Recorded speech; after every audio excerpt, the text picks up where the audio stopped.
පුතා අද ගණිතය විනාඩි 2කින් ලකුණු 2ක් ශීඝ්‍රතාවයේ කොටසක් තමයි සාකච්ඡා කරන්නේ. හැමදාම හවස 6:00ට වීඩියෝ එකක් අනිවාර්යෙන් දානවා. හරිද? ගාන කියවන්න මිනිත්තුවට ලීටර 60ක ඒකාකාර ශීඝ්‍රතාවයකින් ශීඝ්‍රතාවය දීලා තියෙනවා. ජලය ගලා යන නලයකින් ඒකාකාර හරස්කඩක් සහිත වගාලයකින් හරියටක් පෙරවීමට මිනිත්තු 25ක්.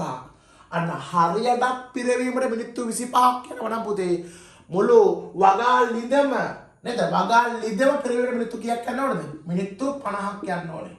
හරිද? මිනිත්තු අන්න එක තේරුම් ගන්න ඉස්සෙල්ලා. වගාල් ලිඳම පිරවන්න මිනිත්තු 50ක් යන්න ඕනේ. අපෙන් අහන ලිඳේ ධාරිතාවයෙන් සොයන්න. ඔයයි අපි දෙන්නම දන්නවා මොකද්ද? සූත්‍රය ශීඝ්‍රතාවය සමාන මේ සූත්‍රයට දාලා හදන්න තියෙන්නේ. ධාරිතාවය බෙදීම කාලය. ශීඝ්‍රතාවය සමානයි ධාරිතාවය බෙදීම කාලය. ශීඝ්‍රතාවය දින දින පුතේ මොකද්ද? ඔව් මිනිත්තුවට ලීටර 60යි. මිනිත්තුවට ලීටර. ඒකට ගැලපෙන්න ඕනේ. හරි? කාලය මිනිත්තු කියලා පුතේ වගාල් ලිඳම පුරවන්න මිනිත්තු 50යි.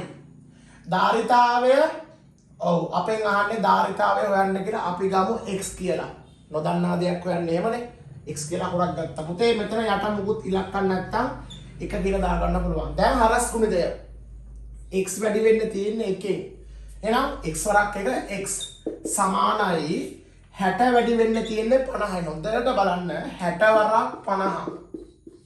හරි? x සමානයි 60 වරක් 50. පුතේ x සමානයි මට එනවා 6 වරක් 5 30යි. 6 වරක් 5 30යි. තව බිංදු දෙකක් තියෙනවා.